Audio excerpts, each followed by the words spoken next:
Konnichiwa semuanya, welcome to Content Hero Weekly Monologue. Nama saya Hiro Akikato dan untuk konten ini aku mau recap kegiatan-kegiatanku dalam satu minggu. Biasanya aku upload Weekly Monologue ini pada hari Sabtu jam 10 siang biasanya. Cuma kali ini aku nggak sempat bikin video.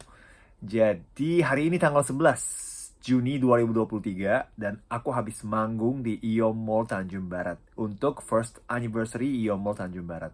Nanti aku ceritain lagi.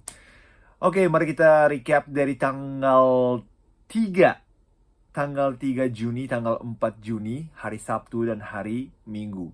Sebenarnya hari Sabtu itu aku bisa istirahat karena sampai tanggal 2 jadwal aku hektik banget. Teman-teman yang penasaran aku ngapain aja seminggu sebelumnya, silakan nonton aja Weekly Monologue sebelumnya episodenya. Tanggal 29 sampai tanggal 1 aku ada di Jepang, bolak-balik Jepang Indonesia. Terus tanggal 2 langsung ada persiapan untuk sebuah proyek dari pagi sampai malam.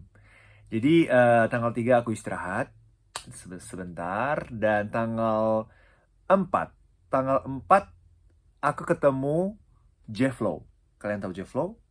Rapper, juga composer atau produser musik juga gitu kan.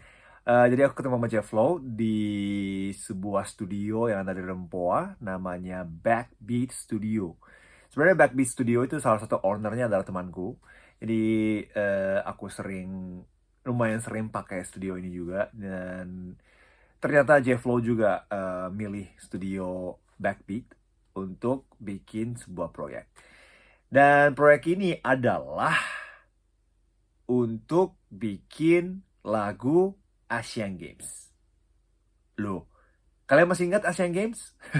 Tahun 2018 ada di Jakarta dan juga Palembang ya. Asian Games 4 tahun sekali. Jadi Asian Games itu dianggap olimpiadenya kawasan Asia gitu kan. Jadi seluruh Asia kumpul di satu negara, seperti olimpiade lah ya.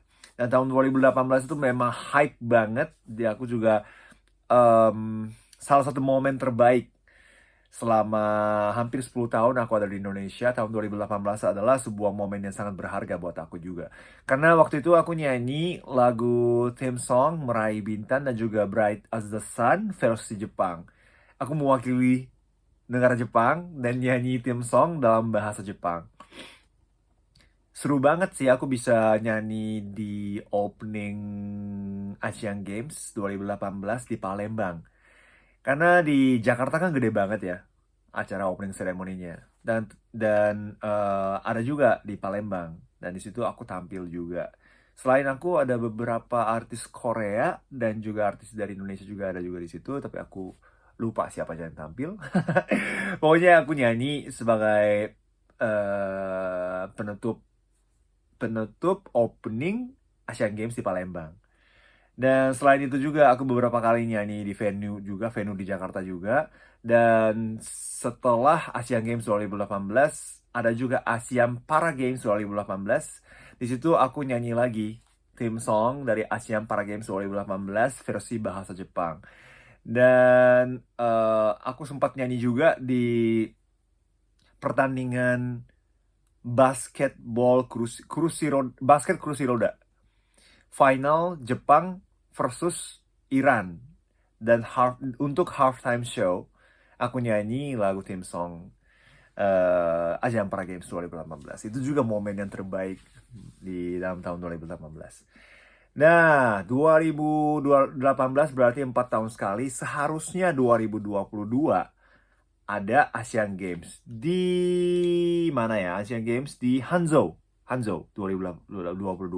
Cuman karena ada pandemik ya, jadi 1 tahun mundur dari 2022 jadi 2023. Bulan September bakal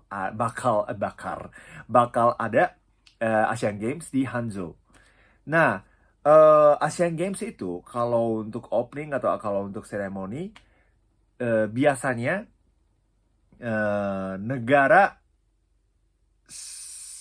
negara sebelum tahun itu dan negara berikut tahun itu. Apa namanya ya? Gimana caranya jelasinnya? Jadi negara host yang sebelumnya sama sesudahnya itu kumpul pada negara tahun ini gitu. Jadi misalnya 2023 ini di Hangzhou. Sebelumnya kan ada di Jakarta kan.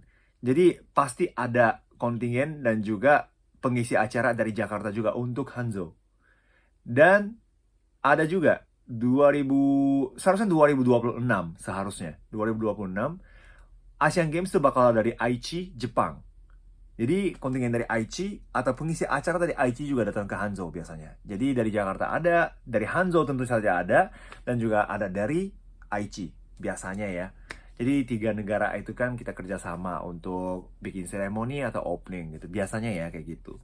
Jadi kali ini juga Indonesia bakal ikut ke Hangzhou dan salah satu tim produksi musik adalah si Jefflo.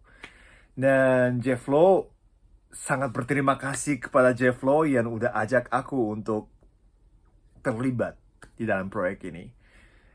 Jadi tanggal 4 Juni aku meeting untuk proyek Asian Games ini. Dan kita ngobrol tentang konsep atau kita bikin sedikit demo juga untuk lagunya. Di situ ada bahasa Jepang tentunya dan juga bahasa Indonesia dan segala macam, dan ada unsur-unsur Jepangnya juga di situ. Proyeknya seru banget.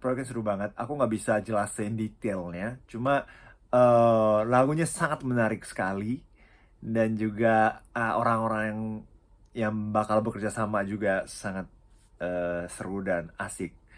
Dan sebenarnya pertengahan minggu depan itu aku bakal ke Bali untuk recording untuk lagu ini.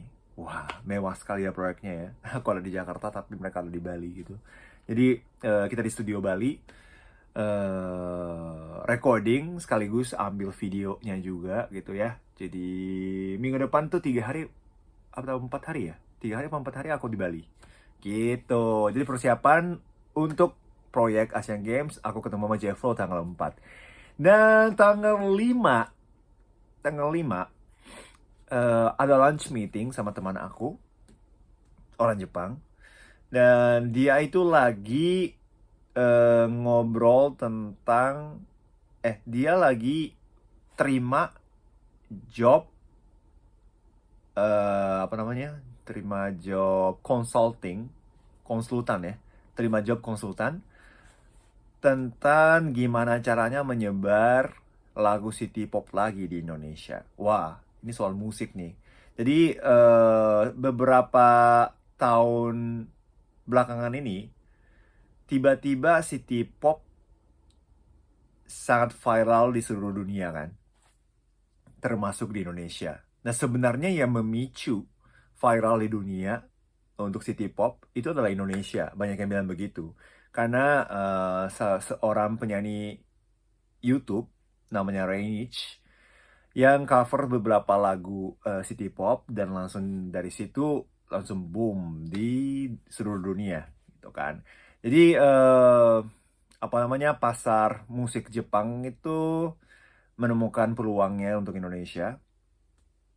Jadi lagi ngobrol sama temanku gitu kan. Jadi dia juga nanya-nanya tentang dunia musik Indonesia itu kayak gimana, industri musik Indonesia itu kayak gimana, atau viral city pop itu bisa bisa terulang nggak sih gitu.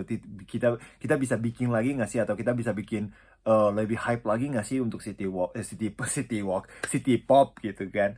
Jadi kita ngobrol tentang itu di tanggal 5 di lunch meeting. Dan sore aku main di Celebrities FC biasanya ya, jadi kumpul sama teman-teman selebriti ya. Selebriti dan juga pemain profesional yang lagi off season untuk semua timnya. Jadi hampir semua tim tuh lagi off season kan. Jadi sebentar lagi untuk mungkin mulai dari minggu ini mereka mulai latihan di masing-masing tim masing-masing. Cuma sampai minggu kemarin mereka masih off. Jadi banyak pemain pro datang juga ke Services FC dan sangat seru bisa main bareng. Dan tanggal 6 itu udah nggak ada lagi Hiro Sensei di GoPlay. Udah 1 bulan yang lalu udah selesai ya. Setiap hari Selasa kan aku bawain acara GoPlay acara Hiro Sensei di GoPlay, tapi udah nggak ada lagi. Jadi tanggal 6 itu aku main bola lagi. Kali ini bersama tim Jepang, namanya Jakarta Japan Club lawan Korea gitu kan. Jadi ada training match antara Jepang dan Korea, jadi friendly match lah ya. Jepang lawan Korea dan kita menang. Kita menang berapa ya? 1-0 apa? Enggak, seri. 1-1 seri di lapangan rugby Senayan di dalam Taman GBK. Seru sih pertandingannya, tapi sayang sekali nggak bisa menang kita. Next time mungkin bisa menang. Dan tanggal 7 Juni itu ada lunch meeting sama orang JCB. Kalian tahu JCB nggak sih? Kartu kredit.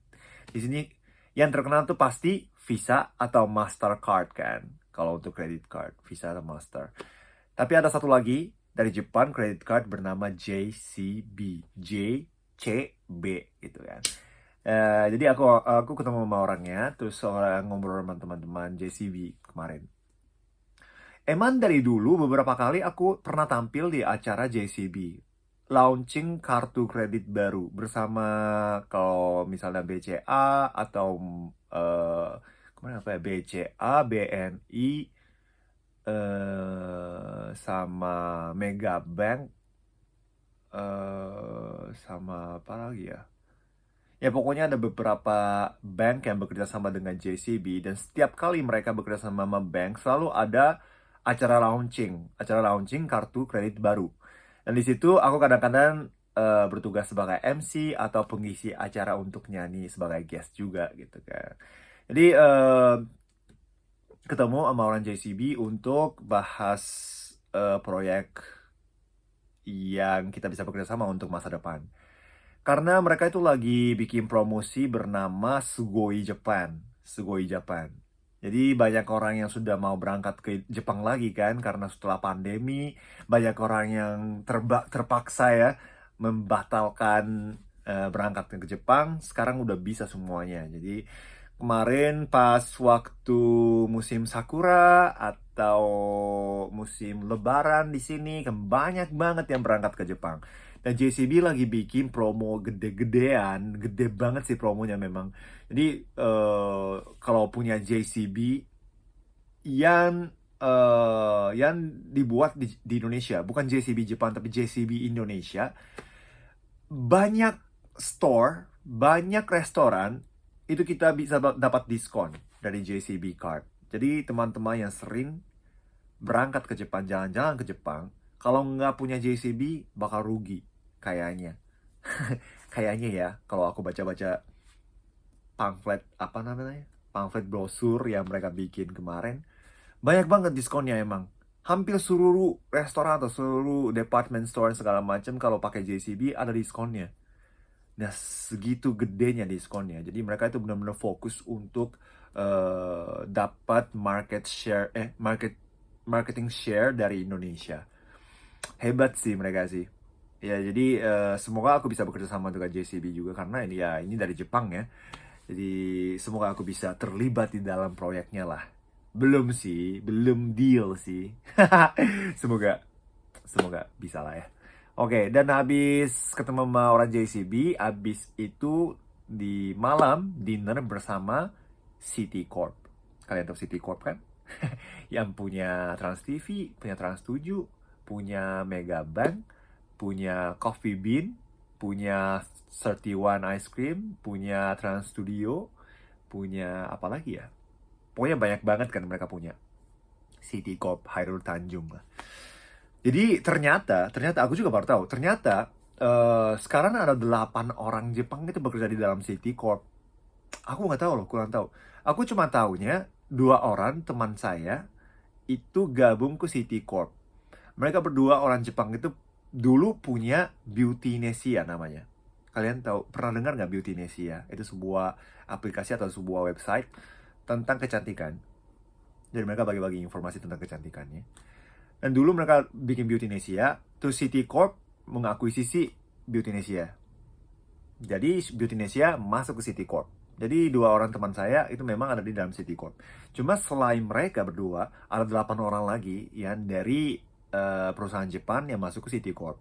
Dan kemarin aku ketemu sama orang Jepang yang bekerja di City Corp, ya, tentang ngobrol tentang ya future plan lah untuk Trans 7 atau Trans TV gitu kan. Menarik sekali sih ceritanya, menarik sekali. Aku dengar cerita yang sangat positif tentang Hairul Tanjung dan juga Putri Tanjung juga gitu ya. eh karena aku sendiri belum kenal langsung sama mereka berdua, tapi memang berminat sih. Aku sering lihat kontennya Putri Tanjung juga bersama Panji Pragiwaksono karena Panji Pragiwaksono itu salah satu panutanku, salah satu contoh aku untuk bikin monolog seperti ini. Jadi aku sering lihat konten dia, terus Putri Tanjung ada juga di situ kan. Mereka sempat bikin kayak talk show bersama. Jadi sangat berminat. Suatu hari aku pengen ketemu juga sama orangnya gitu kan. Bisa ngobrol, itu seru lah. Pokoknya ya untuk masa depan ayo kita bikin sesuatu yuk gitu di tanggal 7 malam. Terus tanggal 8 ada latihan studio bersama band member aku untuk acara tanggal 17 Juni 2023 di Museum Bahari. Acaranya minggu depan ya, tanggal 17 Juni. Dan acaranya sangat menarik sekali karena bikin musik festival di dalam museum. Jarang kan kalian ke museum sekarang akhir-akhir ini. Mungkin waktu SD, waktu SMP mungkin datang ke museum, tapi kali ini setelah dewasa silakan mengunjungi lagi museum karena seru gitu. Konsepnya adalah Senyum Museum namanya ya. Jadi kita hidupkan kembali museumnya gitu. Jadi aku latihan untuk tanggal 17. Sebenarnya format adalah sangat minimalis. Aku, vokal akustik gitar, ada pemain violin dan juga pemain piano. Jadi kita bertiga bakal tampil di Senyum Museum atau Museum Bahari, festival di Museum Bahari. Teman-teman yang berminat silahkan cari tiket aja langsung di loket.com pasti ada. Coba aja cari di situ gitu tiketnya. Semoga bisa ketemu di Museum Bahari ya, tanggal 17 Juni. Dan habis latihan tanggal 9 ada live streaming seperti biasa. Jadi setiap hari Jumat jam 9 jam 9 malam waktu Indonesia Barat aku selalu bikin live streaming di YouTube. Jadi aku jalanin itu juga. Tapi selain itu juga aku recording. Recording apa? Di studio ini nih, studio rumah ini aku recording sebuah lagu. Sebuah lagu. Aku bikin proyek bersama Amanda. Ya, Amanda. Amanda yang bawain insert J-pop atau dia sebagai idol juga, dia sering tampil di acara atau dia MC juga bisa. Gitu ya. Nama Instagramnya Amanda apa ya, lupa. Pokoknya emang dari dulu aku sering ketemu di backstage atau kita sering satu acara juga. Amanda Meutia namanya ya. Oh iya ya, Amanda Meutia. Meutia Amanda. Dia bawain JapaneseClass.id juga, Jalan Sultan, Insert Live J-pop, dan juga anggota dari idol group namanya Cherish ID gitu ya. Jadi dia ajak aku untuk nyanyi bareng kali ini untuk bikin sebuah konten di YouTube dia. Dan aku recording lagu itu. Lagunya apa aja? Silahkan kalian tunggu aja notifikasi dari aku. Nanti videonya bakal upload di YouTube channelnya Amanda kalau nggak salah. Tapi belum ambil videonya sih. Kemarin cuma recording aja suaranya. Dan lagunya susah banget. Itu lagu Jepang sih, tapi lagunya susah banget. Jadi take-nya sampai tengah malam aku ya. Kalau aku yang benar-benar jenius untuk nyanyi ya mungkin cepat selesai, tapi ya susah banget. Tapi seru bisa nyanyi lagu baru. Nah, itu recording ada tanggal 9. Nah, tanggal 10 itu ada sepak bola International League. Sepak bola International League, aku main dengan tim Jepang. Dan lawannya namanya Vikings. Vikings tuh Eropa Utara ya, kayaknya ya. Jadi mereka badannya gede-gede. Badannya kuat, gede-gede, cepat juga gitu. Tapi kita menang 3-2. Dan aku cetak gol, guys. Wih, di International League aku cetak gol. Aku itu posisinya center back. Jadi biasanya untuk menyerang agak jauh kan dari gol. Tapi aku cetak gol dari corner kick. Ya, akhirnya bisa cetak 1 gol untuk Liga musim ini, International League musim ini. Seneng banget. Dan akhirnya bisa menang 3-2. 3-2. Yes. Dan kita meraih 3 poin untuk International League. Sekarang kita 4 kali menang, 1 kali seri. Jadi peringkatan nomor 1. Jakarta Japan Club. Yay. Poinnya 13 ya. Seru. Senang banget. Dan abis main bola, aku langsung ikut ke reuni kampus. Reuni kampus di Tokyo. Kampusku namanya Tokyo University of Foreign Studies. Dan aku memang jurusan bahasa Indonesia. Jadi banyak reuni kampusku kan ada yang bekerja di Indonesia. Tapi kalau lihat dari anggota, belum tentu semua orang itu jurusan bahasa Indonesia. Ada dari jurusan bahasa Jerman, ada jurusan bahasa Laos, ada juga kemarin jurusan bahasa Portugis, ada juga. Pokoknya lulusan kampus aku, Tokyo University of Foreign Studies, itu kebanyakan bekerja di perusahaan yang ada cabang di luar negeri.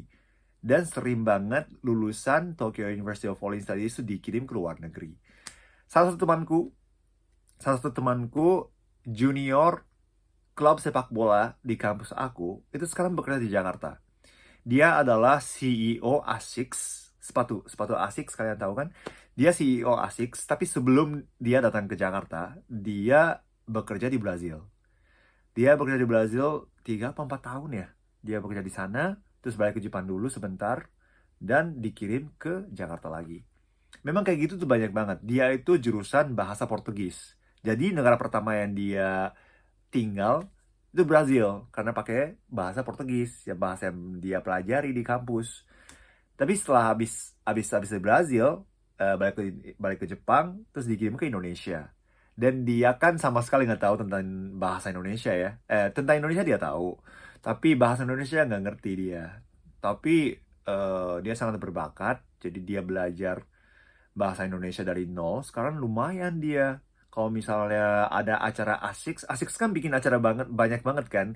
Ada running event 5 kilo, 10 kilo dari ASICS, atau hampir setiap Car Free Day kan ada bus ASICS juga gitu kan. Jadi terus ada banyak gerai baru ASICS yang buka di Jakarta atau di seluruh Indonesia. Karena ada opening ceremony yang seperti itu atau event seperti itu, pasti ada dong kata sambutan dari CEO ASICS. Dan sekarang, awal-awalnya dia masih pakai bahasa Inggris. Sekarang dia berusaha untuk pakai bahasa Indonesia. Memang luar biasa ya. Dan kemarin ketemu sama seniorku dari kampusku, atau juniornya juga ada. Ada 5 orang mahasiswa baru mulai belajar di Universitas Indonesia, UI. Mereka masing-masing sekitar 6 bulan bakal ada di sini. Dan mereka belajar di UI. Mudah-mudahan sih. Yang lahir 2000 gitu. Yang lahir, ada, bahkan sampai ada lahir tahun 2002. Aku kan masuk kampus 2003. Pas dia 1 tahun, aku udah masuk kuliah. Gila ya, beda 20 tahun. Lebih lah, lebih. Sedih banget. Enggak sedih sih. Tapi, ya merasa tua juga gitu. Tapi senior-seniornya juga banyak.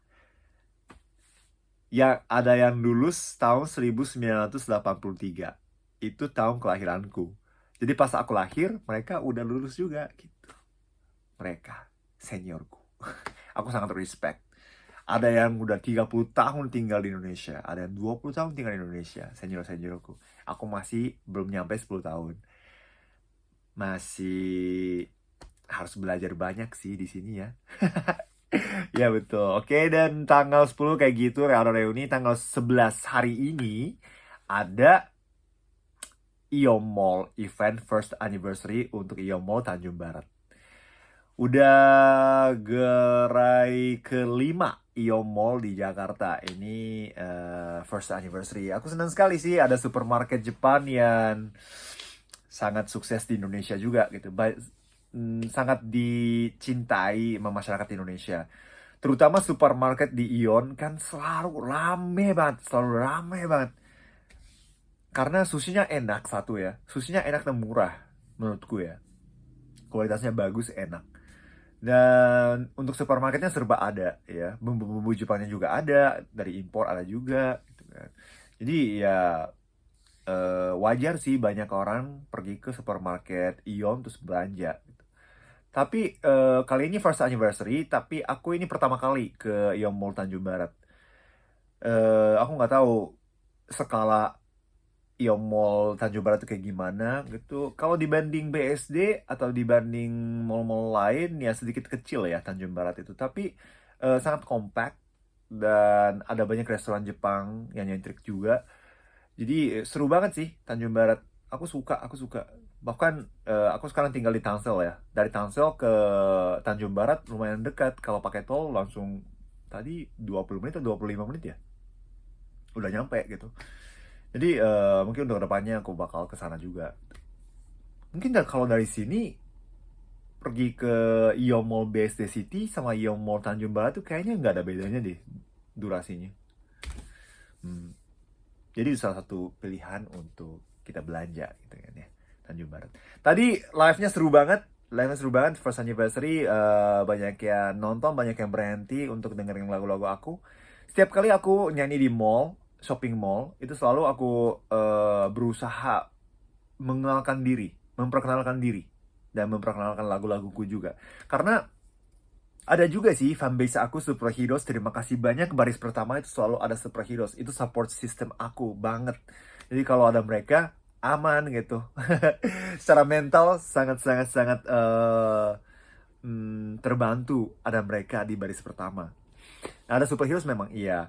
Dan juga mungkin ada beberapa orang, bukan beberapa orang sih, ada banyak orang yang mungkin udah tahu aku, memang mereka datang ke Yom Mall untuk nonton aku juga ada juga. Tapi ada juga kebetulan mereka datang ke Ion Mall Tanjung Barat. Terus kalau lihat stage ternyata ada Hiroaki Kato di situ gitu. Oh, ini Hiroaki Kato. Pernah denger nih namanya? Oh, ini orangnya. Gitu ada juga kayak gitu. Nah, satu lagi ada juga orang yang sama sekali tidak tahu tentang Hiroaki Kato, tapi tiba-tiba ada suara yang gede, musik, live musik. Jadi tiba-tiba mereka datang, terus nonton. Oh, ini siapa ya? Oh, nyanyi oke gitu. Ada 4 layer kayak gitu, fans, ada yang tahu aku, atau kebetulan ada Leo Mall, atau tidak tahu aku gitu. Jadi aku berusaha entertain atau menghibur semua kategori penonton. Ya harus dong. Jadi untuk itu tidak boleh terlalu fokus sama fansnya doang, atau nggak boleh terlalu fokus ke orang yang tidak tahu Hiroaki Kato juga. Jadi yang penting balance-nya. Aku selalu mempertimbangkan itu. Tapi yang paling penting adalah suasana menyatu di dalam shopping mall. Karena shopping mall kan acaranya open ya, free, open. Siapa aja bisa lewat, siapa aja bisa berhenti gitu. Ada yang berhenti cuma 30 detik udah langsung pergi, ada juga. Atau orang yang berhenti untuk satu lagu, ada juga. Atau semua lagu ada juga. Pokoknya yang momen itu semuanya fokus ke musik Indonesia, musik Hiroaki Gato. Dan juga bisa kita bikin suasana hangat yang bisa menyatu semuanya gitu. Jadi aku selalu berusaha untuk bikin suasana kayak gitu. Orang-orang pada nonton, orang-orang yang berhenti bisa merasakan mereka bagian dari liveku. Aku sangat berusaha kayak gitu. Dan emang cita-citaku juga pengen menjadi penyanyi yang bikin suasana kayak gitu. Semua orang yang dengar laguku itu merasa sesuatu yang positif dan juga merasa itulah bagian dari hidup dia juga. Gitu. Semoga karya-karya aku itu bisa menjadi soundtrack of your life. Itulah cita-citanya. Pokoknya seru banget. Dan saya Hiroaki Kato ingin mengucapkan selamat first anniversary untuk Iomol Tanjung Barat. Oke, terima kasih banyak teman-teman. Ini panjang sekali videonya lagi 30 menit. Aduh, ada nggak ya yang 30 menit full dengerin monolog aku? Semoga ada ya. Oke, terima kasih banyak. Sekian recap untuk minggu ini. Minggu depan bakal aku bikin lagi. Tapi kebanyakan aku habisin waktu di Bali kayaknya. Oke.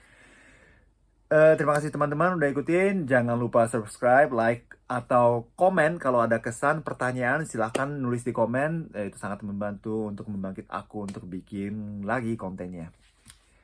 Have a nice week. Next week.